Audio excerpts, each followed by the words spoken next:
आज हम लोग काम करते हैं, ये बात करते हैं मिथ्या वर्णन के बारे में। अगला स्टेप था मिस रिप्रेजेंटेशन यानी मिथ्या वर्णन।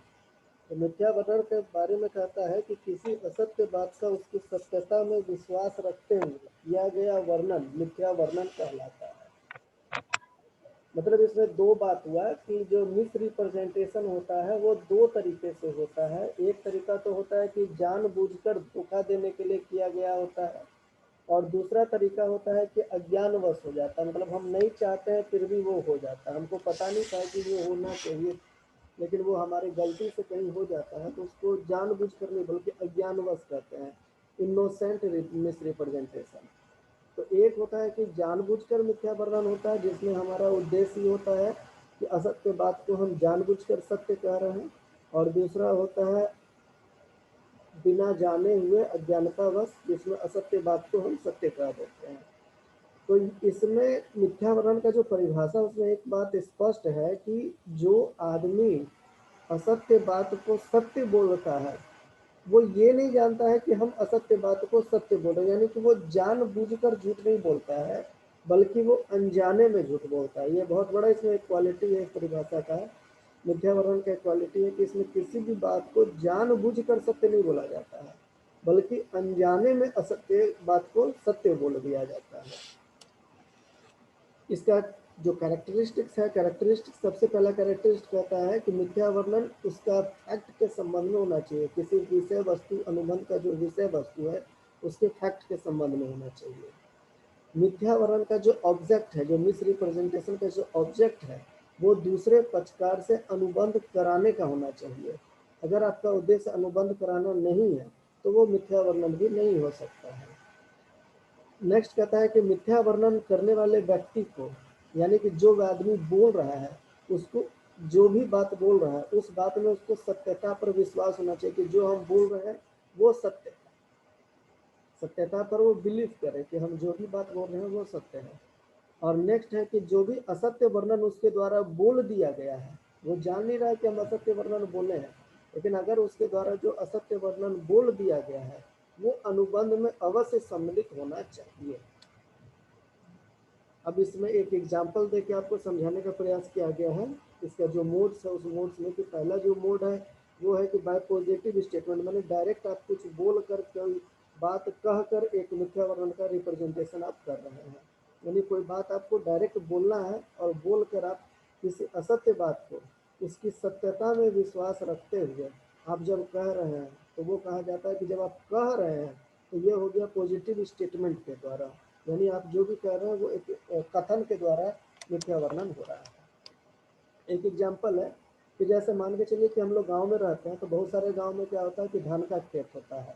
आपके पास भी धान का खेत है, उनके पास भी है, मिस्टर एक्स के पास है, मिस्टर वाई के पास है, मिस्टर जेड के पास थोड़ा सा नहीं है धान का खेत। तो मिस्टर एक्स ने ये प्रपोजल रखा मिस्टर जेड के पास कि मैं अपनी धान का खेत बेचना चाहता हूँ, क्या तुम धान का खेत हमारी खरीदोगे? तो मिस्टर जेड उसके प्रपोजल को एक्सेप्ट कर लिया कि हाँ तुम्हारी धान के खेत को हम खरीदने के लिए तैयार हैं। जब मिस्टर जेड उसके प्रपोजल को एक्सेप्ट कर लिया कि हाँ तुम्हारे धान के खेत को हम खरीदने के लिए तैयार हैं, तो मिस्टर जेड ने ये पूछा मिस्टर एक्स से कि अच्छा ये बताओ कि तुम्हारी खेत को अगर हम खरीदें तो कितना कुंटल धान होगा एक साल में, एक फसल अगर हम लगाएंगे तो कितना कुंटल होगा। उसने एक एग्जाम्पल के तौर पर बताया कि देखो भाई हम तो जब खेती किए हैं तो लगभग 8,000 किलो धान हमेशा हमको मिल जाता है। तो 8,000 किलो हो जाता है तो उस हिसाब से तुम भी खेती करोगे तो तुमको भी धान मिल जाएगा। ये जो भी बात बोल रहा है वो अपने एक्सपीरियंस के आधार पर बोल रहा है, वो अपना सोचा हुआ बात नहीं बोल रहा है, वो अपना एक्सपीरियंस पर बोल रहा है कि वो जब खेती करता था तो उसको 8,000 किलो मिलता था। अब इसी बीच दौरान में हुआ क्या कि जेड वो जमीन खरीद लिया, जेड उस जमीन पर धान लगा लिया, लेकिन हुआ क्या कि जेड जब खेती किया तो 6,000 किलो ही धान हुआ। अब एक्स जो कहा था वो गलत नहीं कहा था, वो अपने खेती के हिसाब से कहा था। जेड जो किया वो भी गलत नहीं किया, वो अपने खेती के हिसाब से किया, लेकिन कुछ सर्कमस्टांसेस ऐसे बन गए होंगे जिसके चलते उतना धान का उत्पादन नहीं हो पाया होगा। या तो मानसून धोखा दे दिया होगा, या बीज उस क्वालिटी का नहीं है जिस क्वालिटी का बीज होना चाहिए था वो नहीं है, या वो उतना खाद नहीं दे पाया होगा जितना खाद देना चाहिए था। तो अगर ये दो तीन फैक्टर का कुछ अनबैलेंस हो जाएगा तो निश्चित है कि धान का उत्पादन कम हो जाएगा। तो या तो मानसून में बारिश धोखा दिया होगा, या बीज का क्वालिटी कमज़ोर हो गया होगा, या धान जो है वो जो खाद देना चाहिए वो खाद उतना अच्छा तरीके से नहीं दिया होगा। तो इसको कहा गया कि वो पॉजिटिव स्टेटमेंट के द्वारा मिथ्या वर्णन हो गया, यानी उसने जो कहा था वो सत्य ही कहा था, लेकिन असत्य वो हो गया परिस्थिति बस। तो इसको कहा जाता है कि पॉजिटिव स्टेटमेंट के द्वारा मिथ्या वर्णन किया गया था। नेक्स्ट है बाय ब्रीच ऑफ ड्यूटी, कर्तव्य भंग के द्वारा। कर्तव्य भंग के द्वारा क्या होता है कि जो व्यक्ति अनुबंध करता है, अगर वो व्यक्ति अनुबंध का जो ड्यूटी है उसका पालन अगर वो नहीं कर पाता है तो कहा जाएगा कि ये मिथ्या वर्णन है। अनुबंध का जो ड्यूटी है अगर वो ड्यूटी का पालन नहीं कर पाता है तो कहा जाएगा कि वो ब्रीच ऑफ ड्यूटी यानी कर्तव्य भंग। मैंने आपके पास एक ड्यूटी था कि आपको वो काम करना चाहिए था, लेकिन आपने वो ड्यूटी का पालन नहीं किया। अगर आपने वो ड्यूटी का पालन नहीं किया तो कहा जाएगा कि वो कर्तव्य भंग के द्वारा किया गया अनुबंध था। अब जैसे इसका एक एग्जाम्पल दिया हुआ है कि लाइफ इंश्योरेंस कॉर्पोरेशन का नाम तो सुने ही होंगे कि लाइफ इंश्योरेंस कॉर्पोरेशन में क्या होता है कि आदमी अपने जीवन का बीमा कराता है। तो आदमी जब अपने जीवन का बीमा कराता है तो उसमें डेट ऑफ बर्थ बताना पड़ता है कि आपका डेट ऑफ बर्थ क्या है। और उसमें एक लाइफ इंश्योरेंस कॉर्पोरेशन का नियम है कि अगर जितना कम आपका डेट ऑफ बर्थ होगा प्रीमियम का अमाउंट उतना कम होगा, और जितना ज़्यादा आपका डेट ऑफ बर्थ होगा प्रीमियम का अमाउंट उतना ज़्यादा होगा। तो यहाँ पर यह हुआ कि उसने अपना जो डेट ऑफ बर्थ बताया वो 18 साल बताया, जबकि वास्तव में उसका डेट ऑफ बर्थ के अनुसार से उसका जो वर्तमान एज होना चाहिए था वो 35 ईयर होना चाहिए था। तो ये कहा जाएगा कि कर्तव्य भंग के द्वारा उसने मिथ्या वर्णन किया, मतलब अपना जानबूझकर वो झूठ बोला है। इसके पिछले वाले जो पॉजिटिव स्टेटमेंट था वहाँ जानबूझकर वो झूठ नहीं बोला था, वो अपने हिसाब से बताया था कि हमारा खेत में 8,000 किलो धान उत्पन्न होता है, लेकिन यहाँ पर वो जान रहा है कि मेरा एज 35 वर्ष है और जानबूझकर प्रीमियम का अमाउंट को कम कराने के लिए वो अपना एज को 18 साल करा लिया। तो यहाँ पर कहा जाएगा कि कर्तव्य भंग के द्वारा मिथ्या वर्णन का प्रयोग किया गया है। नेक्स्ट होता है causing mistake by innocent miss representation. कभी कभी अज्ञानतावश कभी कभी अज्ञानतावश मनुष्य के द्वारा झूठ बोल दिया जाता है, जबकि उसको पता नहीं था कि हमारे द्वारा जो वर्णन किया जा रहा है वो गलत किया जा रहा है, और वैसी स्थिति में मिथ्या वर्णन का प्रयोग हो जाता है। लेकिन ये अज्ञानतावश होता है, ये जानबूझकर नहीं होता है। जैसे एक एग्जाम्पल है कि मिस्टर एक्स मिस्टर वाई को अपना घर बेचना चाहता है। तो एक्स वाई को घर बेचना चाहता है, तो वाई ने ये पूछा है कि बता भैया कि ये जो तुम्हारा घर है ये घर में कोई भी तरह का कोई भी एरर तो नहीं है, ये पूरी तरीके से एरर फ्री घर है ना। तो उसने कहा कि हाँ भैया ये मेरा जो घर है वो बिल्कुल एरर फ्री है, इसमें कोई एरर नहीं है। लेकिन संजोग से जब वाई वो घर खरीद लेता है तो वो पाता है कि जो घर को हम खरीदे थे वो घर के नीचे क्या था कि दरार पड़ा हुआ था, कभी भूकंप आया होगा और भूकंप आने की वजह से क्या हो गया कि उसमें दरार पड़ गया। और दरार पड़ गया, जब नींव में दरार पड़ जाता है तो घर क्या होता है कमजोर हो जाता है। तो एक्स ये जरूर जान रहा था कि भूकंप आया है, लेकिन एक्स ये नहीं जान रहा था कि भूकंप आया था तो उसके घर के नीचे नींव में दरार पड़ जाएगा, ये इसको एक्स को एहसास नहीं था। तो जब एक्स को ये एहसास नहीं था कि उसके घर के नीचे नींव में दरार पड़ गया होगा और ये बात बिना बताए हुए वाई को वो बेच दिया, तो ये माना जाएगा कि ये अज्ञानतावश मिथ्या वर्णन हो गया। अब वो वाई खरीद लिया और उसके बाद वो देख रहा है कि घर के नींव में दरार पड़ा हुआ है, तो ये मिथ्या वर्णन तो है लेकिन अज्ञानतावश है, जिसकी जानकारी उसे भी नहीं थी कि मेरे घर के नीचे भूकंप आने के बाद दरार पड़ गया, और वाई को ये बोल के वो घर दिया कि ये घर मेरा जो है वो बिल्कुल एरर फ्री, इसमें कोई एरर नहीं है। तो ये हो गया मिथ्या वर्णन तीन तरीके से किया जाता है, वो एक हो गया पॉजिटिव स्टेटमेंट के द्वारा, एक हो गया बाय ब्रीच ऑफ ड्यूटी, और एक हो गया mistake by innocent miss representation. अब इसमें ये कहता है कि अगर बाय द वे मिथ्या वर्णन प्रूफ हो गया, तो प्रूफ हो गया सूट में कोर्ट में अगर प्रूफ कर दिया गया तो इसका क्या फर्क पड़ेगा। तो सबसे पहला फर्क पड़ेगा कि ये वॉइडेबल हो जाएगा। वॉइडेबल का मतलब है कि जो पीड़ित पक्षकार है उसके इच्छा पर अनुबंध को व्यर्थ नहीं घोषित करा दिया जाएगा, कि उसकी इच्छा नहीं है कि वो अनुबंध को आगे कंटिन्यू रखे, तो वो कहेगा कि भैया इस अनुबंध को आप व्यर्थ नहीं घोषित कर दीजिए। दूसरा है कि वो एफर्म करवा सकता है, एफर्म का मतलब है कि अभिपुष्टि करवा सकता है। तीसरा है रिस्टिट्यूशन, प्रतिस्थापना की मांग कर सकता है। प्रतिस्थापना में यानी कि अगर मिथ्या वर्णन के चलते उस पक्षकार को किसी तरह का कोई धन देना पड़ा हो या कोई रकम देनी पड़ी हो या कोई नुकसान सहना पड़ा हो, तो वो धन या वो रकम या वो नुकसान की मांग कर सकता है कि वो धन मुझे वापस दे दिया जाए, या वो रकम मुझे वापस दे दिया जाए, या जो भी वो दिया है वो धन या संपत्ति वापस मांग लेगा पीड़ित पक्षकार। अब हम लोग इसके पहले जो टॉपिक में किए थे वो किए थे कपट, और अभी जो टॉपिक में किए हैं वो किए हैं मिथ्या वर्णन।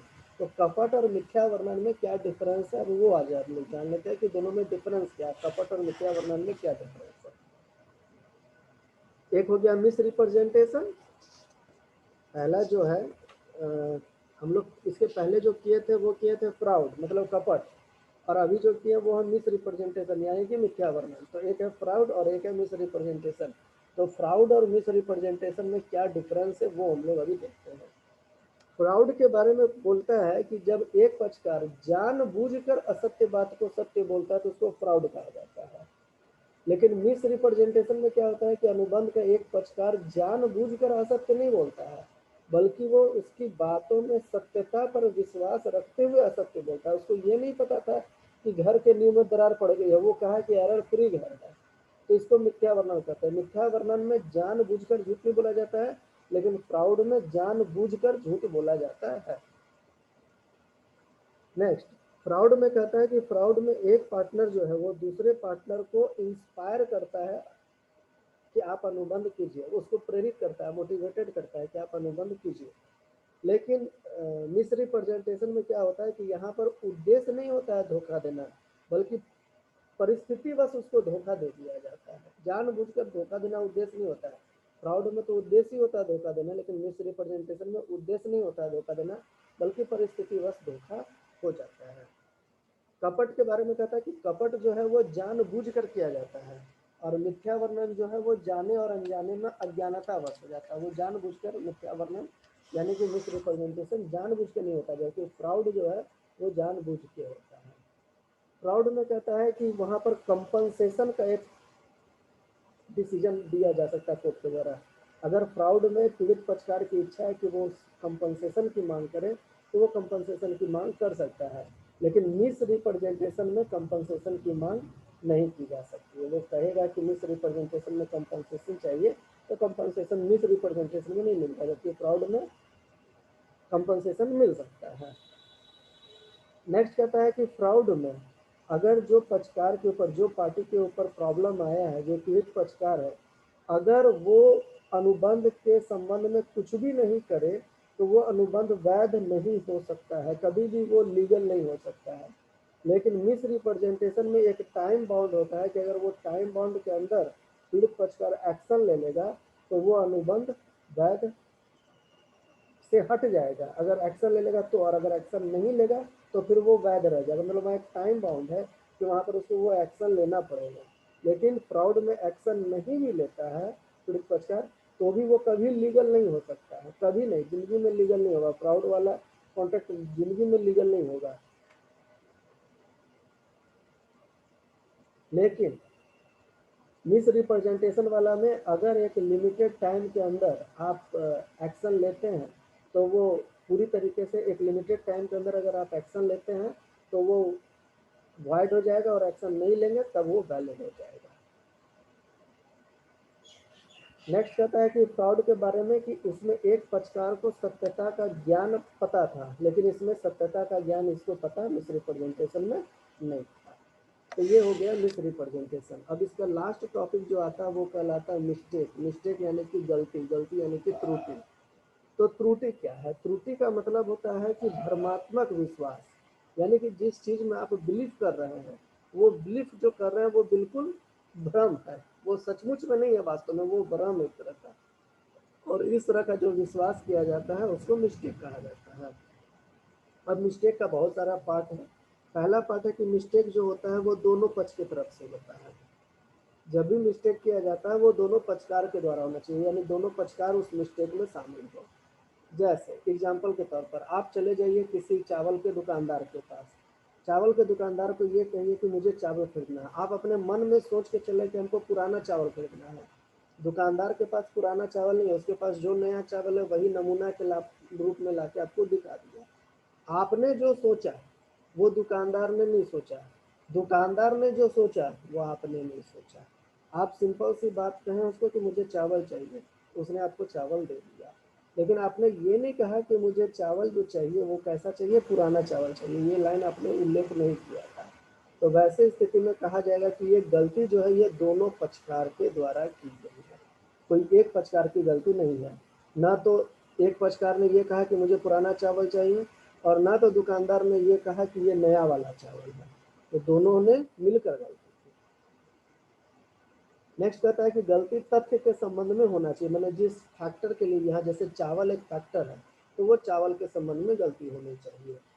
और थर्ड पॉइंट कह रहा है कि गलती जिस फैक्टर के संबंध में वो उस एग्रीमेंट का एक पार्ट होना जरूरी है, यानी वो एग्रीमेंट में उसका शामिल होना जरूरी है, उस चावल का इस अनुबंध में शामिल होना जरूरी है। अगर चावल खरीदा और बेचा नहीं गया तो फिर वो गलती नहीं माना जाएगा। मान लीजिए सिर्फ नमूना ही दिखा दिया, चावल की खरीद बिक्री नहीं हुई, तो उसको हम लोग गलती नहीं मानेंगे। गलती तब होगा जब वो चावल की खरीद बिक्री हो जाएगी तब।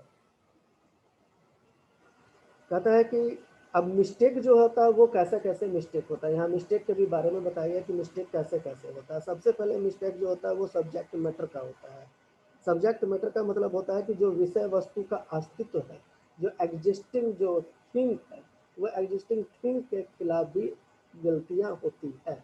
जैसे एग्जाम्पल में दिया गया है कि ए को अपना घोड़ा बेचना था बी को, वो ए अपना घोड़ा को अस्तबल में बांध कर आया था, घास उस खिला कर आया था।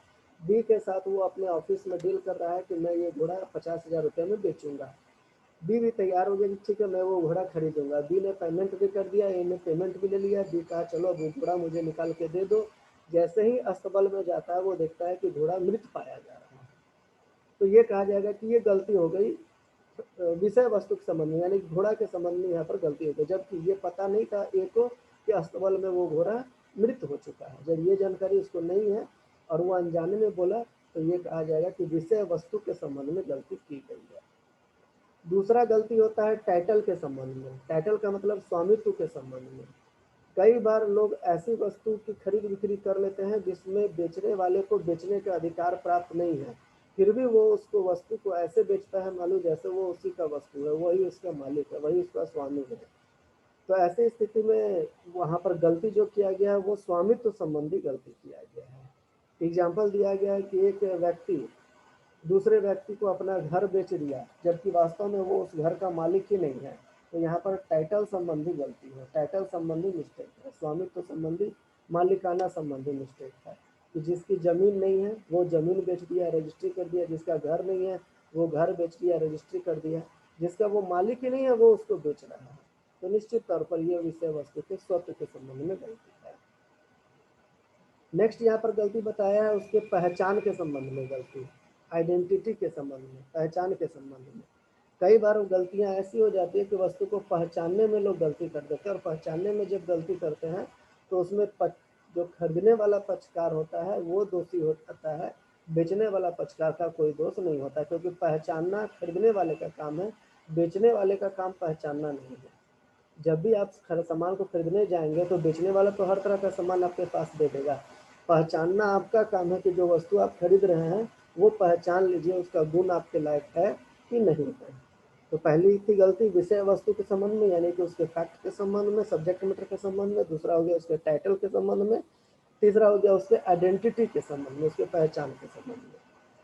नेक्स्ट होता है उसके प्राइस के संबंध में, उसके मूल्य के संबंध में, रिगार्डिंग प्राइस। प्राइस के संबंध में भी गलतियां होती है। कई बार दुकानदार क्या होता है कि किसी काम से बाहर जाता है, और बाहर जाता है तो किसी दूसरे व्यक्ति को अपने दुकान में बैठा देता है, और दूसरा व्यक्ति जो दुकान में बैठा होता है उसको ये नहीं पता होता है कि इस वस्तु का दाम कितना है। अब कोई ग्राहक उसी बीच में आया और वो वस्तु उससे मांग लिया, तो वो 5,000 की वस्तु को गलती से 500 रुपये में बेच दिया। उसको ये पता नहीं था कि ये 500 की वस्तु है, कि 5,000 की वस्तु है। वो 500 में बेच दिया। खरीदने वाला भी ये जान रहा है कि ये वस्तु 500 की तो नहीं है, ये गलती से 5,000 में बेच दिया, 5,000 की वस्तु 500 में बेच दिया। तो यहाँ पर कहा जाएगा प्राइस के संबंध में गलती की गई है। और अगर वो जानबूझकर बेच देता है तो ये माना जाएगा कि यह अनुबंध व्यर्थ हो जाएगा, क्योंकि वो गलती से बेचा है 5,000 की वस्तु को 500 रुपये में, और खरीदने वाला जान रहा था कि ये 5,000 की वस्तु, जानबूझ के वो मतलब एक तरह से गलती करवाया उसको कि ठीक है 500 में। वो चाहता तो उसको बोल भी सकता था कि भैया ये देखिए 500 की वस्तु नहीं, ये 5,000 की वस्तु है। तो ये कहा जाएगा कि प्राइस के संबंध में गलती है। नेक्स्ट हो गया उसके क्वालिटी के संबंध में गलती। क्वालिटी का मतलब होता है उसके गुण। जो भी वस्तु आप खरीद रहे हैं उसका क्या गुण है, ये खरीदने वाले को सोचना पड़ता है। बेचने वाले को ये गुण बताना जरूरी नहीं है। खरीदने वाला अगर गुण का एक्सप्लेनेशन पहले कर देता है कि हमको ये गुण वाली वस्तु चाहिए, तब तो वहाँ पर विक्रेता दोषी है। लेकिन as per branding, as per packaging अगर आप वस्तु खरीदते हैं और वो गुण का नहीं पाया जाता है, तो उसके लिए कभी भी दुकानदार या विक्रेता दोषी नहीं होता है। जैसे एग्जांपल आपको एक देते हैं कि मान लीजिए आप लोग मिल्टन का नाम सुने होंगे। मिल्टन क्या होता है, थर्मस बनाने वाली कंपनी है, होम अप्लायंसेस वो बनाती है। उसके थर्मस में क्या होता है, गर्म पानी रखा जाता है। आप दुकानदार के पास गए, आपने दूसरे दुकानदार को कहा कि भैया मुझे वो थर्मस चाहिए जिसमें पानी गर्म रहता है। दुकानदार ने 3-4 कंपनी का आपको थर्मस दिखा दिया। अब उसमें से जो आपको पसंद है आप खरीद लीजिए।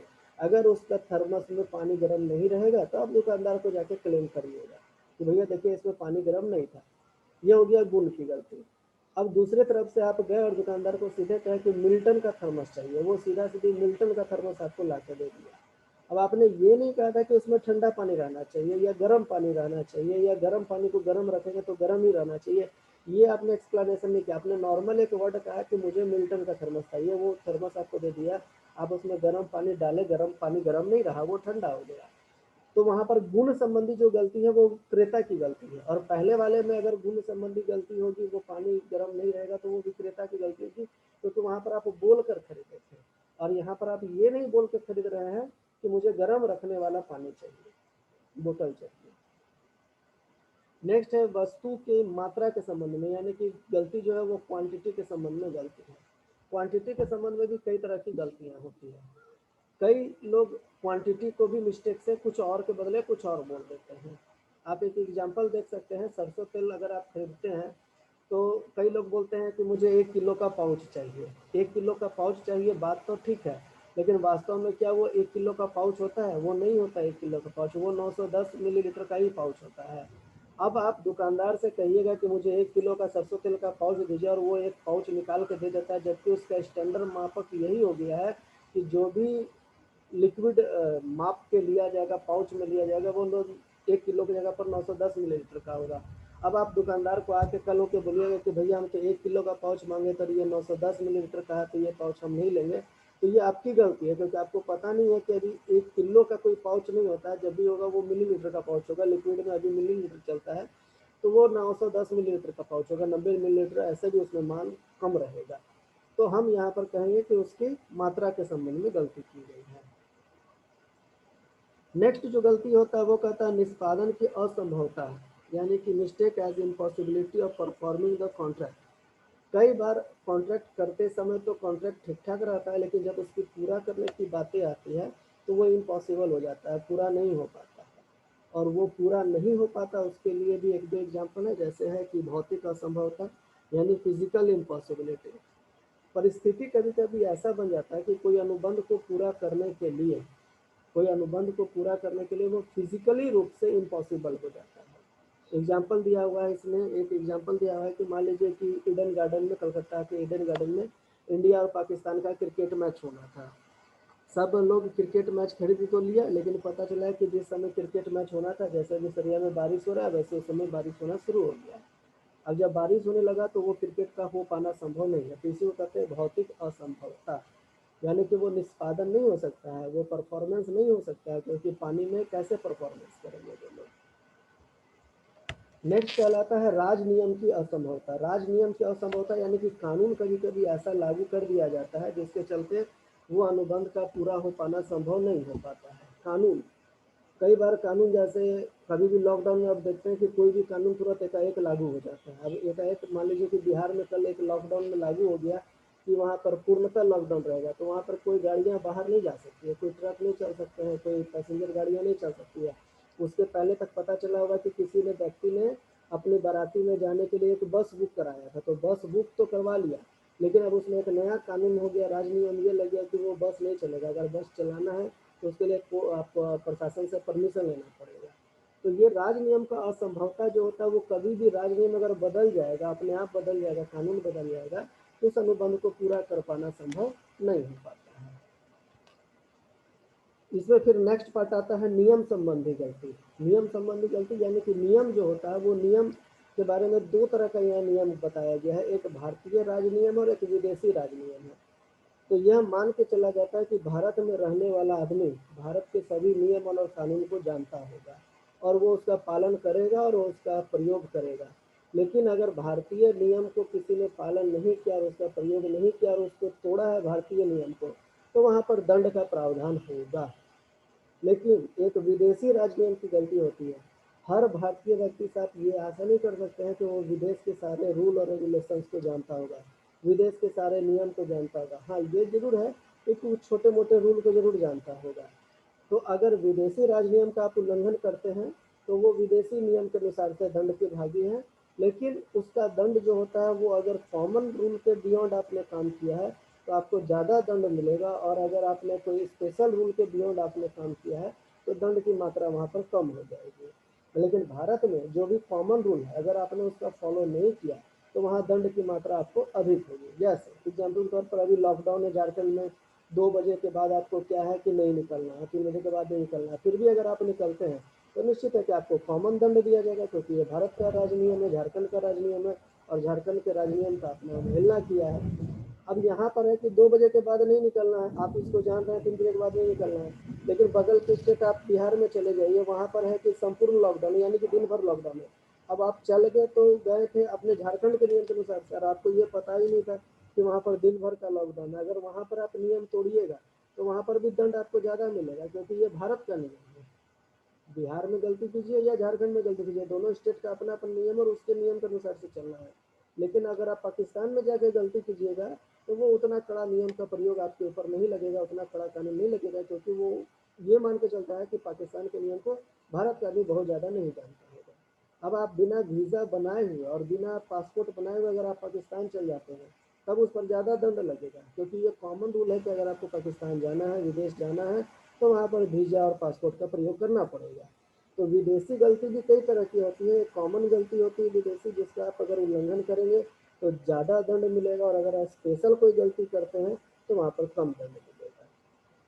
तो गलतियाँ दो तरह की हो गई नियम के संबंध में, एक भारतीय राज नियम की गलती हो गई और एक विदेशी राज नियम की गलती हो गई। और अगर गलती है तो फिर इसका भी इम्पैक्ट कोर्ट पर क्या पड़ता है। तो सबसे पहले ये व्यर्थनीय है, यानी कि जो पीड़ित पक्षकार है उसकी इच्छा पर यह अनुबंध व्यर्थनीय घोषित कर दिया जाएगा, अनुबंध की अभिपुष्टि करा ली जाएगी, और इसमें एक पावर दिया गया है क्षतिपूर्ति कराने का अधिकार, कि अगर गलतियां हुई है और किसी पक्षकार को नुकसान उठाना पड़ा है, कोई नुकसान हुआ है, तो वो उसकी कंपनसेशन की मांग कर सकता है दूसरे पक्षकार से कि भैया ये गलती हुई है तो ये आप हमको कंपनसेट कीजिए। और अनुबंध को वो समाप्त भी करवा सकता है। जो पीड़ित पक्षकार है वो कहेगा कि अगर हमको ये अनुबंध आगे नहीं बढ़ाना है तो वो उसको निरस्त करके समाप्त करवा देगा, और अंततः वो अनुबंध व्यर्थ हो जाएगा, कानून के उल्लंघन के कारण वो अनुबंध व्यर्थ हो जाएगा। तो इस तरह से टोटल पार्ट हम लोग कर लिए स्वतंत्र सहमति का, चाहे वो मिथ्या वर्णन हो, चाहे कपट हो, चाहे वो गलती हो।